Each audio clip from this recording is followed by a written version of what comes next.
Welcome back to the Neuroscience Meets Social and Emotional Learning podcast, episode number 90.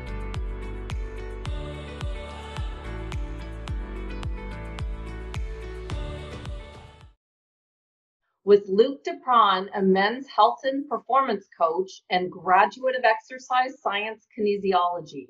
Luke has done everything from personal training with hundreds of clients to working alongside Drs of Chiropractic as a corrective exercise specialist, training Olympic level athletes to performance work with world champion and mixed martial arts fighters.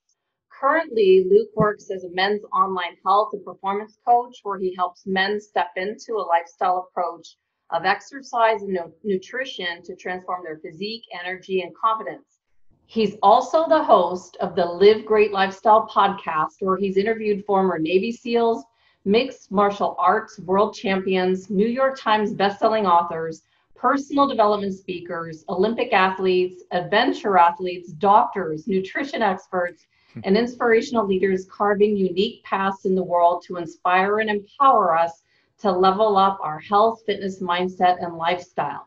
Exactly the type of person I look for as a speaker on this podcast.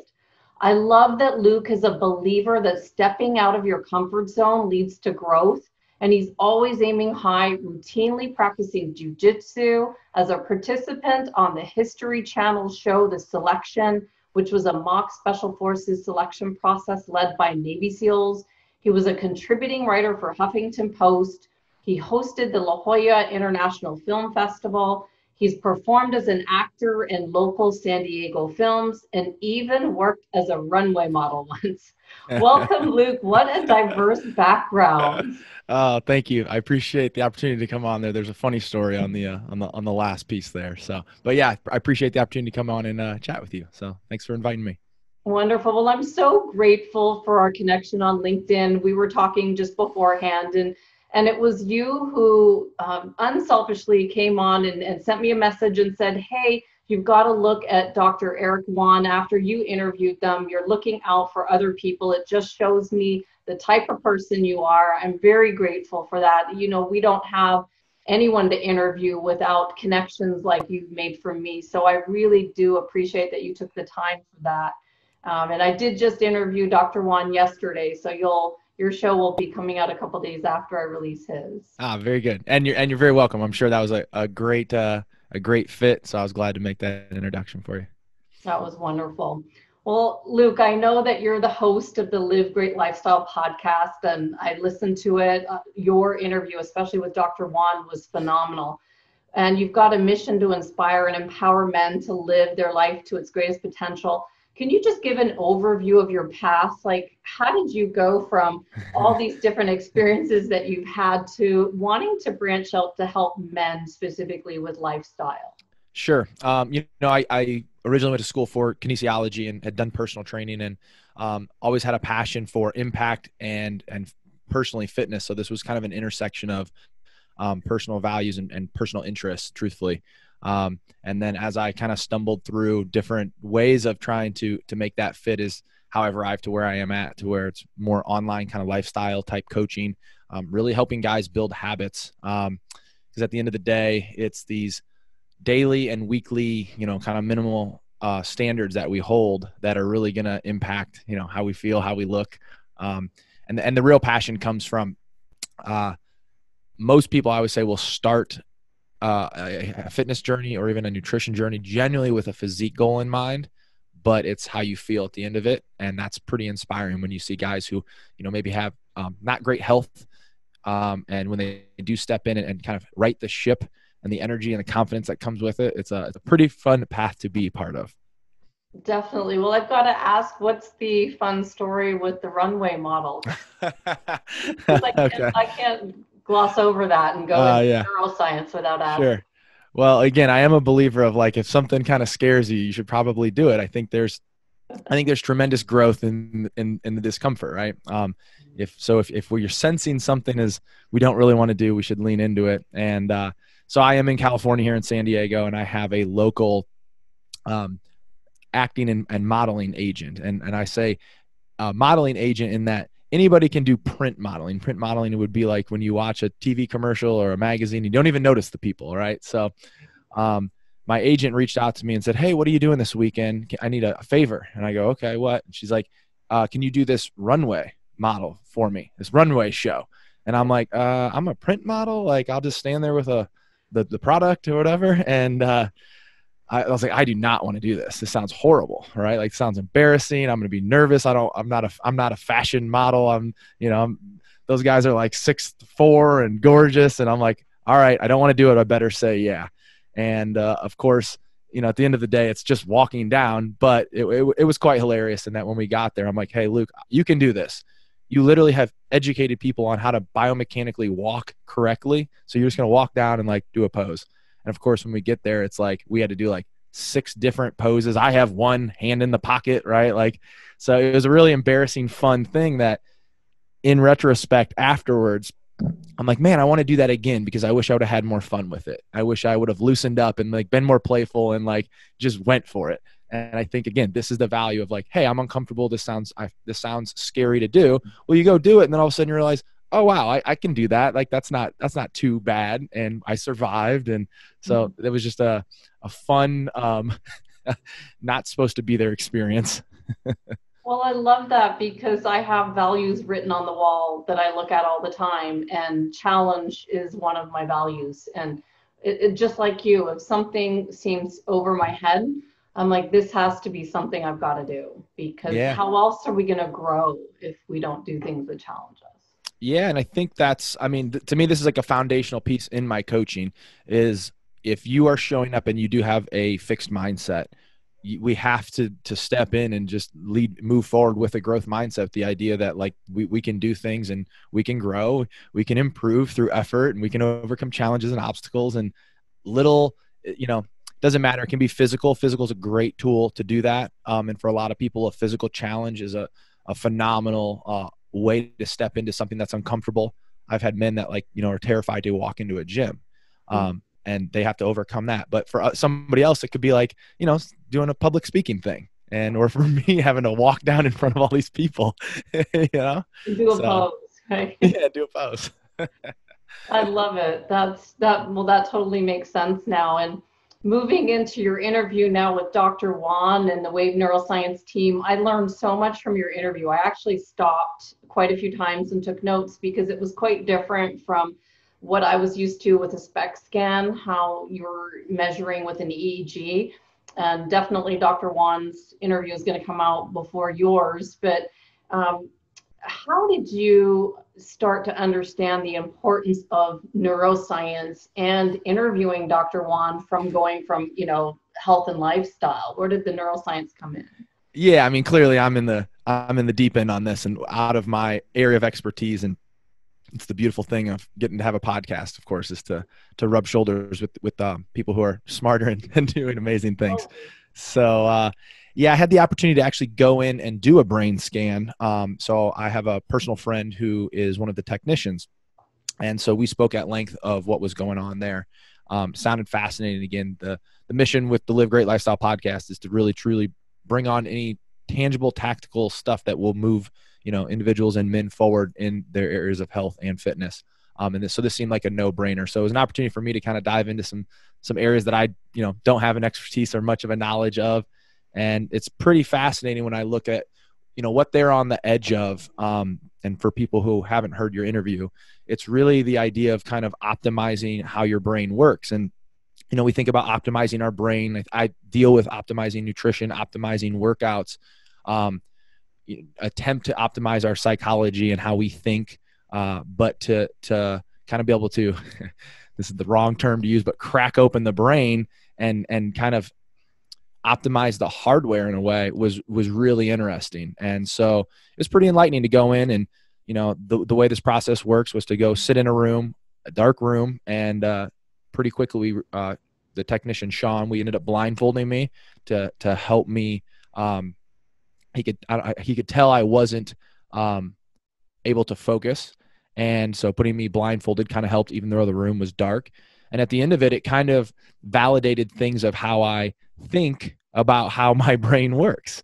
And I experienced a lot of beta excessive beta wave when I should be in alpha, which if I were to self-describe, it's, man, my brain feels chaotic at times. I struggle to focus. I'm kind of all over the place. Structure's not easy. I don't turn my brain off very easily. Like when I lay down at night, it's like I'm thinking of movies and like it's an experience happening. And so it was a really interesting way to get tangible information of what I think I was experiencing when I would like self-reflect on how my brain works versus looking at other people where, you know, you'll meet somebody who's really type A and really specific, and clearly they're kind of operating a little differently. That's eye-opening. So when in your interview, you actually talked about the difference of maybe an elite athlete and how their brains might be processing faster. Mm-hmm. And I thought that was fascinating because, you know, I always think, well, the elite athletes, they practice the same things over and over again. And Dr. Juan brought up an example yesterday with the fact that a pitcher, you know, he might throw a ball at a certain speed and, you know, I'd run out of the way, but their brains can deal with that high level of processing. But it was interesting. Like, what did you learn about that from an elite athlete point of view, especially with your training on that? Yeah. You know, the baseball thing was really interesting. So growing up, I played baseball at no high level, you know, high school baseball. So I can at least appreciate standing in a batter's box and having somebody, you know, wing a ball at you.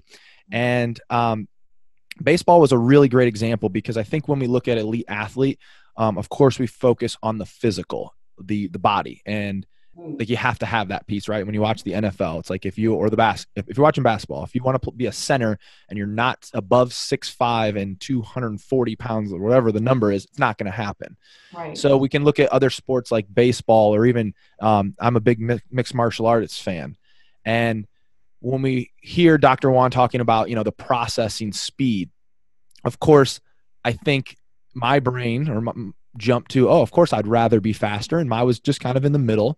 But as he pointed out, it's like, hey, faster's not better. Synced is better. Now, where faster could have advantages versus slow could also have advantages, he said, or slower within the spectrum of norm. And something like baseball, where I think it'd be fascinating to take a look at the highest level of athletes, like professional baseball players, and let's look at the guys who are at the very pinnacle as hitters. And I would be very interested to see if there is a correlation between a certain point where there is a speed of the brain where 2 flashes of light are picked up versus 1 for someone else. Right. And that might seem inconsequential, like these are just microsecond flashes, but for that batter who now makes a living being able to recognize the way the seams on a ball are rotating and identify that is going to be a slider versus a forcing fastball. And for another athlete who maybe has all of the physical skills, the physical body, but they're not actually registering that. And that could be the difference. That could be the difference possibly for, you know, again, a fighter to be able to recognize when a punch is being initiated. And so they initiate their slip and they don't get hit. Again, this is all speculative on my part, but really interesting at that high level to think there's, you know, the focus of course, nutrition, exercise, training, the body, but it's like, man, we have another area to potentially optimize. Absolutely. A couple of interviews ago, I actually called up one of my old friends that lives here. It's been a long time that he's been in baseball, but he was with the Oakland A's organization. And he talked about the fact that back when he was training, there was no focus on sleep or nutrition. It was like wing it, you know, that they were chosen, they're thrown into their training. And then they were traveling and in their hotels and not eating or sleeping. And now it's a totally different ball game, you know, for all these athletes out there, that it's a whole different level with nutrition and health. So I just thought you bringing that in, it's just amazing. I think LeBron James, now again, we're talking one of the greatest of the greats in his, you know, field and sport. I think something to the effect of he spends $1 million a year on his, let's put it, wellness performance area. But we're talking again, the elite level of a sport at the highest, you know, peak. And so, yeah, there's now an extreme level of optimization on, I think, all fronts. And, you kind of have to, and you see it now in the NFL where when a guy comes in, like take the kid from Cleveland, the quarterback a couple years ago, I'm blanking on his name, but had some physical talents, but he came in and mentally was not ready to, give up college party lifestyle and fully invest as what it takes to be a professional athlete. And he faded out and he's gone. Right. And it's just amazing as we're getting older too. Like we hear all the time, that certain things damage the brain. And now I can see it. I'm approaching 50 next year, and certain things you just can't do anymore like you could when you were 20. It's Yeah. just, you got to start listening to your body, and your body tells you what feels good and what doesn't, right? Oh, 100%. And I noticed it in the physical sense. I'm personally very kinesthetic, so I'm very body aware. And so things like the fascial system is getting drier as we age. So mobility, so things like jujitsu, it's very different to wake up and be able to just be hyper mobile and pliable. It's not the same. So there's more of maybe a warm up that has to take place, but we do have more tools at our disposal today to, I think, live an incredibly well optimized, well balanced, productive, healthy, vibrant life. Like we can be, and which by the way, you look absolutely phenomenal at 50. So well done. But I think we get to be 70 and 80-year-olds that are still, hiking and, things like regenerative medicine that's coming or that's out right now. And then some of the reverse aging science that's coming down the pipeline. It's like, who knows? I mean, I think we're going to be like really productive, healthy, 70, 80-year-olds. And I would challenge anybody listening to this. If you're in the 30 to 40 or 50 camp and you're not feeling that way now, it's like, well, start to right the ship, because the longevity I think is going to be there. And you want to be in a healthy, state to enjoy the quality of life that you could have. Absolutely. Like there's certain things that happen in your life that make you think like, at what point am I going to start taking health seriously? And it can happen whether you get sick and you're thrown into the fact that, suddenly you have to start eating a certain way. Or I don't know what it would be for some people. I've always had health as my number one priority. I just can't function. I can't sit and work if I haven't exercised. I just couldn't do it. Yeah, I heard you talking on one of your shows. Talking about getting out and hiking, and yeah, I tend to coach a lot of entrepreneurs, and it's amazing because a lot of these guys are absolutely crushing it in the business side of things, and even in some life stuff. And I think, man, what level would you be at if you were clicking on all cylinders? And if you do have an excessive, say 40 or 50 pounds on your body, it's like, it's a physical stressor on the joints at that point, to where, this is the vessel that takes us through this experience called life. Yeah. And you don't need to go be a professional fitness model or bodybuilder to get the value of taking care of that system. But if you do some, just few reasonable things, man, you have more energy, you have more confidence, you feel better. And it's, I always say there's a reason every time you meet somebody who's like, or you have a friend who's caught the fitness bug and they post on social media constantly. They're like talking about their workout. They're posting pictures of their food. And you're like, all right, we get it. You like exercise. And the reality is it's because of the impact that it's had and how they feel. Right. And the ability of just, again, feeling really, I think, vibrant, confident, having just that energy, like that really does move people forward. And someone like yourself, when you have those pillars kind of aligned and you get out of tune with them, you feel like crap. Mm-hmm. Yeah, totally. But not everybody is wired that way. So like I look at some of my friends or, people close to me, the health and fitness is the last thing because they're so busy with their schedule. So do you see like business executives who, they're just like, oh, exercise. I wish I had an hour to go hike every day or go to the gym. Yeah. So what do you say to those people?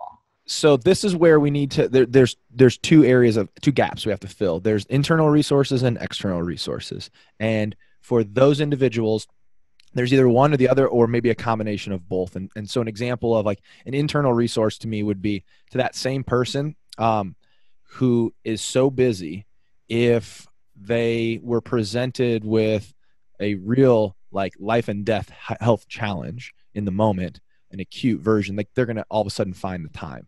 So now we're talking more like core motivators. Again, values could be, and you'll see those people turn that around pretty quickly. And so what we need to do is just, we have to kind of manufacture that need. And that, to me, this is just anchoring a big why and like developing a purpose. And, you know, working with men, I kind of leverage that side of certain sides of the personality. And like one I absolutely love, it's like, you know, if it's a guy who has a young daughter and he knows he needs to improve, but he's not getting into action. It's very simple question of, who's going to walk your daughter down the aisle? You or another man? And like that will move somebody, right? Like, or, you know, so manufacturing almost a, I don't want to say a false belief, but if you can truly buy in that there is going to be a tangible outcome, both positive and negative, you can then decide, all right, I'm going to have to figure this out. That's the internal. Now we can start to go to the external side and think, well, I don't really have time. Okay, cool. Well, you don't have time to go to the gym. What can we do at home? Because personally, myself, I haven't gone to a gym in 4 years. Like, I don't go to a gym. I work out of my house because that's just what I like to do. So I'm a home gym guy myself. So there's always going to be tactics that we can install that simplify the process. Yes, there is a level of time that is going to be needed. And if we were going to specifically talk what that exercise time is, I would actually put it at about anywhere from 3 to 4 45-minute workouts each week can do the workout side. The rest of it, we should actually try to implement more into like lifestyle strategies. And again, this needs to get tactical based on your circumstances. I've worked with people where they go to work, every day they walk in, they go up 4 flights of stairs, they turn around, they go right back down, then they go back up. Wow. And it's like they have to force the movement because movement is one of these pillars that we have to have. And that's a challenging one. For others, it's a treadmill desk. If you know you're going to be stuck at your desk for 16 hours, which most of us aren't, it's like you might have to have a treadmill desk. And so there is resources within your unique circumstances to pull this off. I think the challenge is, and I'm sorry, I'm kind of going on a little bit of a rant here. I think the challenge is many people's belief of what it actually takes to step into a lifestyle practice of health and fitness. And there is a difference between a health practice versus, say, a sport practice. You're not going to go be LeBron James. You don't need to be. You don't need to train like LeBron James to experience these incredible benefits of kind of taking care of the system. So there's definitely a way, no matter how busy we are, to integrate habits and also outsourcing, right? Like, I don't have time to cook. Cool. Don't. There's companies in every city where you can get, you know, healthy meals that within your caloric loads to, you know, get you to where you want to be. Well, it's a lot to think about for people that are busy. They just might, you know, dismiss it and say, well, I just don't have the time. I hear that all the time. You know, I wish I had the time. I just don't. And then on the other side of it, when I started tracking, measuring workouts, because my trainer actually said to me, you know, how many calories are you burning with your hikes? And he asked me, I guess, last December, and I didn't know. I was just guessing. I'm like, I think around 500. And he's like, well, you need to know. I need to write this down. And then I started wearing one of the watches to track. And then I started to realize that my hikes were not too different from the elliptical, and the elliptical was not too different from a half an hour walk, which blew my mind, because I'm like, wow, these things, I would think that the walk, like, oh, forget it, I'm not going to go for just a walk. But the walk actually was powerful. I burned a lot of calories that I wasn't aware of. Yeah, and this is where, so, you know, I think of different camps. I would put hiking, the elliptical, and walking, I put that into the movement camp. Okay. And unfortunately, movement, and so to me, movement is a prerequisite. It's our body's innate expectation. You know, what's incongruent with our body's expectation would be sitting fixed at a desk for 8 hours. So we have this natural desire and need for lots of low-level activity. And yes, this will create a level of caloric burn. People are genuinely trying to, I think, solve, say, physique and weight loss goals through just that side of it. And that will be an uphill battle because you will get efficient at those activities. There's a reason thousands and thousands of people cross a finish line of a marathon every day or every year. And yet many people still have excessive weight when they do that. And it's because we just get efficient at doing these activities. Our body doesn't have to expend as many calories to do them once we kind of get better at them. So yeah, to your point, like, hey, if you don't have time to go out on like the trail hike, which might seem like this big to do and big task, well, you could also take that work call, and particularly now as a lot of people are working from home and have a little bit more freedom to maybe to integrate some of these, could you also take that call and actually just go walk around the block? Or, you know, like, hey, I got to check emails and like on my phone, or again, I live in, you know, a small apartment in San Diego. It's like, I bet I've put in miles in my little 700 square foot apartment. Wow. Because I'm a pacer. I'm going to get up. If I'm on the phone, it's like, well, I can actually, and if I'm talking with a client, I'm probably coming off with a bit more energy if I'm up, you know? And so it's like, I'm going to walk around in my apartment, go out on my deck. Like, so there's ways to get creative, but also do it in a fashion that doesn't feel like exercise. And here's an example of little habits and ways to nudge the system. I see so many people that will go to the park in the morning and they take their dog and they have the little tennis ball and they have the little stick wand that allows you to throw the ball farther than, since we're not all those those baseball players we were talking about earlier, and it whips the ball really far. And then I just, you know, watch everybody stand there while the dog, you know, runs and it comes back. And it's like, there's a prime opportunity that like just trot, jog. If you wanted to sprint, you could, but like, or just walk to a different part of the park. And that 20 or 30 minutes where you have to like go do the dog, it's like that could be 30 minutes of actual constant motion and movement for you. You could do a mobility routine while you're there, right? Mm-hmm. So there's ways to fit things in. You know, if you have kids, it's like, man, take your kid to a trampoline park. You will be exhausted. So the movement piece, to me, I'm always trying to encourage clients to try to integrate that in a way that doesn't feel like a task, that doesn't feel like exercise, could possibly feel like play and fun. So here, that, you know, that could be like, if you want to get into surfing versus video gaming, that would probably be a good, you know, a hobby. And then there's, of course, the resistance training, what I'm going to put in the more actual workout camp. So yeah, there's definitely ways. I'll put it this way. If you're a busy person, I promise you there's somebody busier who's pulling it off. And for me, when I recognize another person has done this, I think that's proof positive, again, for me to change my mindset and think, oh, I too can do this. Yeah. And then, so we've talked about the movement category. Where does the resistance weight training fit in? Because, you know, sometimes it can be fun to do the movement, and then the weights is like, oh, now I got to go do like burpees. I don't know. Does anyone love burpees? Well, it's funny. And this is where I think a lot of people kind of are, I wouldn't say going wrong, but they're going to be a little inefficient. So to me, I'm actually going to put burpees more into like the movement side. Okay. It's more just of a calorie burn, where if we really want to be if we want to optimize for time, I'm going to leverage more strict resistance training exercises that are going to only be done for, say, like 8 to 12 repetitions. So this is using things like dumbbells, barbells, whereas burpees, you could, you know, theoretically do, you know, 300 burpees if you had to, right? Where it'd be tough and your body will break down and you'll go into poor form, but you can kind of continue to go. Where when we do something like, say, a split squat with weight, we can choose a load that actually requires enough demand on the musculature that we can only do like 8 reps.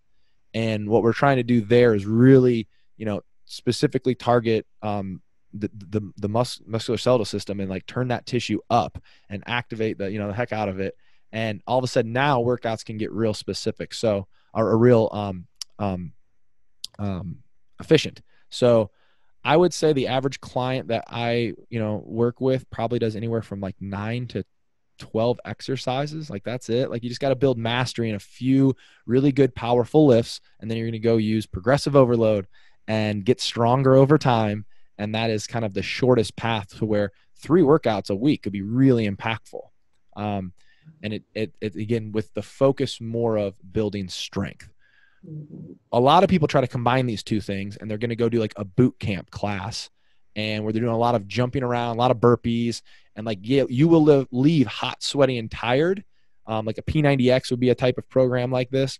And it definitely can get you results. It's just, I don't think it's the most efficient way to do it.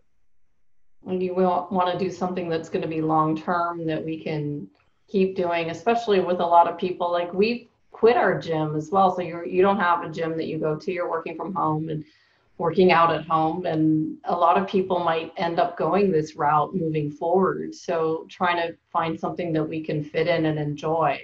Totally. And and here's the thing, you've experienced this because you're already there. It happens every time though, is once you get into it, like you like it because there's a really amazing feedback loop of feeling good. And so it becomes self-fulfilling, and all of a sudden you explore a little further and you decide, you know what, instead of walking, I am going to hike. I'm going to hit that mountain. And now we start stretching again, and this is the stuff that excites me. We start pushing what we think we can do and what life can be. And all of a sudden, oh, now you got time because you're like planning a backpacking trip. Before you didn't have time to go for a walk, but you've caught the bug, you're feeling good. And now it's about expanding, I think, that potential. Great example. I got a guy right now who he just did a 350-mile bike ride in 3 days. And the most he'd ever ridden, he had only done 1 century. And it's just a really cool, like, self-push for him, way to explore his countryside. And, that kind of, those kind of doors are going to get opened. I've got other guys who have like done like, summited 2 peaks in 1 day out in Colorado. Right. And like, just cool life stuff. Right. No, I love it. This kind of stuff, because when you feel good, everything goes into your work, you're more confident. And I just wonder, like, as you were moving along with this, you talked a little bit about where the neuroscience came in, but who inspired you to go this route? Did you have someone that you were following that you learned from? Yeah, and I'm going to butcher his name, or I mess it up a little bit, but Dr. Either Huberman or Huberman from Stanford Lab, which if anybody wants real, and I was hoping to get him on the show, and he was planning on it, and then he went on Joe Rogan, and Joe Rogan's a little bigger than mine, so he's been. Don't give up on him. No, I won't. He says no like 3 times. Yeah, he'll be getting a follow-up email, but I would inspire everybody to follow him on Instagram, because what I love about him is he's an academic. I mean, he runs Stanford's neuroscience lab, but he's providing information that the lay, like myself, can actually take and integrate. And something that's really exciting, because it's like, man, we have all these amazing resources in colleges and schools, but to access them, obviously you would need to be a student. And then even if you did have access,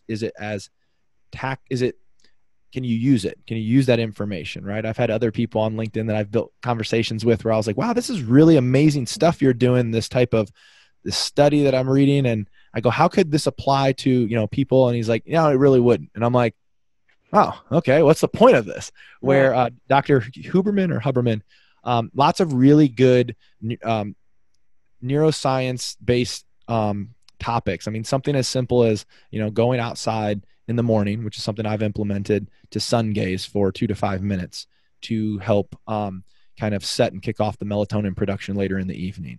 And little simple things that at the end of the day, we're just kind of getting back to being a more normal human animal that we used to be, that set the stage for, I think, our productivity, our health, our wellness, and just kind of improving our lives. So he's somebody that kind of, I would say, to answer your question, he is the person that has really kicked off the interest for me. I love it because we're all learning, and somebody inspires us to go this route. And initially, when I first got inspired to go this route, I thought, oh my goodness, how am I going to do this? And I remember the person that told me, he threw all these books off of his shelf and he said, here's all the people I want you to study and, and understand this. And I opened the books, and now I've interviewed a lot of these people. I get it. But at the time I was like, what is this? I never once learned about the brain. No one's ever said, what are you doing for your brain health as we were growing up? So if people have to figure out how we're going to implement this. And now, especially with the whole fitness and health going into brain prevention, like for Alzheimer's disease, everything that you're talking about and doing, going out and looking at the sun. Dr. Juan talked about that as a strategy. And I'm learning the importance of Alzheimer's prevention. So, just it all goes hand in hand now, but somebody's got to figure out a way to explain it. And that's why I loved how you explained it on your podcast. You really did a great job, because Yeah, well, understanding how the brain cycles and hurts is something that, we're just not talking about. I know blood flow, high blood flow, low blood flow, but what's this, how the brain cycles and hurts now that Yeah. you explained really well. Yeah, and to think that there's going to be like tech down the line where it's like, right now their treatment, it's expensive. It's not going to be accessible to everyone or, many at this point, I don't think. But down the line where like, it might become a wearable hat type thing where you're just going out and your brain's doing this on the fly. And yeah, it's an interesting world. I think of trying to how we've kind of troubleshot it on our own, and now on all things, right? And now science comes in, and then technology. But I've always been somebody who I've always used my body to manage my mood, and realizing like, oh, there's other obviously like activities and tactics to do, like meditating, journaling, breath work, which I guess is still technically using your body. But, for me, it was always like, I need to go physically push. Like if I'm dealing with anxiety or depression, like those types of things. And it's like, well, that's not always an optimal strategy that you need to go like physically kind of blow your body out to shift your state, to be able to have a journaling technique or, gratitude journal, or to realize you can like go up here and just kind of go right into it and have some shifts is, I think, pretty powerful. Definitely. I feel like you talked about box breathing too. That was, you talked Yeah. about that strategy, and that goes way back to, I interviewed these guys that are doing virtual reality in the schools, and they teach kids box breathing on virtual reality. And so then I saw you were talking about it too, and it is powerful even for young kids experiencing Totally. anxiety, to learn how to breathe out for 4. And It's yeah, I have a breath guy coming on next week. So I've had a couple other breath. I had James Nestor, who wrote either Breath or Breathe. I can never remember which word is which, but really great book on like the history of breath work. It's fascinating. It's a New York Times best-selling book, and I recommend it to anybody. And I've had other breathwork practitioners on where we've done more that I've gotten to experience more dynamic breathwork, holotropic breathwork, where like people are hallucinating and it's quite intense. But to have a tool like box breathing, because I'll say this, I can't tell you how many people who I've worked with in their health, fitness, weight loss journey, and the people who struggle are the ones that show up where the stress is overwhelming. And it's not to downplay what they're feeling, because oftentimes the environment has dictated a stress response. Something real is happening in their life for them to justifiably be stressed. And like, I'm sure we've all experienced this, but we have to have a tool then, if the stimulus isn't necessarily going to leave, right? If your boss is a jerk and your work life is so stressful right now, well, that stimulus is probably not going anywhere if you're not going to quit your job. So we need to have some tactic to pull ourselves, from that sympathetic into the parasympathetic and get us out of that fight or flight. And I've watched a lot of people, that don't have success in their health, wellness, fitness, weight loss goals, right? That come in and are looking for support, but are going to struggle, are the ones that can't get out of that. Because if you're in that stressed response, something as simple as like making a healthier choice seems like a mountain. And it's like, man, like, what are we doing here? Like, I always use the example here in where I live, about a mile away, there's a Whole Foods, which has a hot bar with like reasonably priced food, right? Like pre-made. And then there's like Jack in the Box right across the street. And it's like, I get it. You're busy. I don't have time to cook. I don't have time to eat healthy. And it's like, it took no more energy to really go through the drive-through than it did to walk in and get a meal that would support you, versus a meal that's hypercaloric and has inflammatory oils that probably is going to take you, to a place of ill health. And yet people will struggle to make that decision. And it's those people who are in that chronic stressed out, like just that's a big, I feel like that's a big piece of it. And so something as simple as box breathing, that you can manage your stress response and get better at it over time to pull yourself down. And then you can use it in the acute when you're, about to go to a runway show and you're thinking, oh my God, I'm so nervous, I'm going to look like an idiot. I love that. Such a good story. Well, Luke, like, just to kind of bring this all into a close here, what's your vision for what you're doing with your fitness training? Where do you see what your work is going to go in the next few years?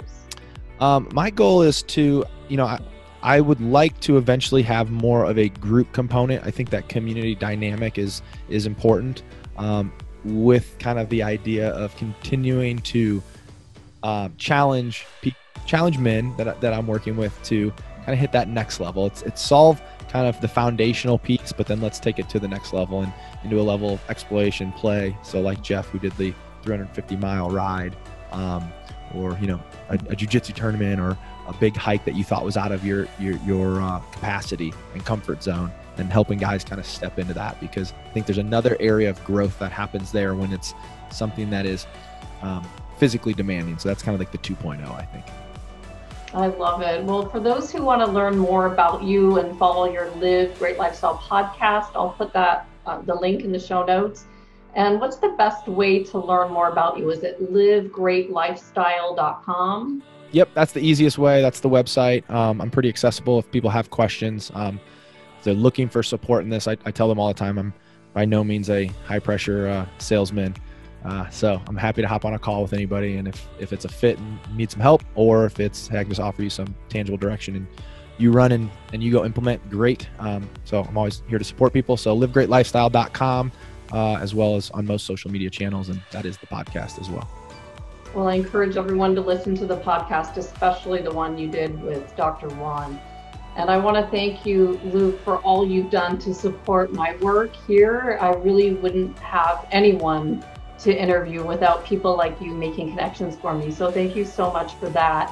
And I wish you the best, making an impact on the lives of people around the world who are looking to improve their health and their fitness, from someone that's looking at more innovative approaches of what's out in the world. So thanks for everything you're doing, and thanks for being on the show. Yeah, I appreciate the invitation. Thanks for having me on. I look forward to listening to your chat with the very smart Dr. Juan. I know, absolutely. Well, you have a wonderful day, and thanks so much, Luke. All right, take care.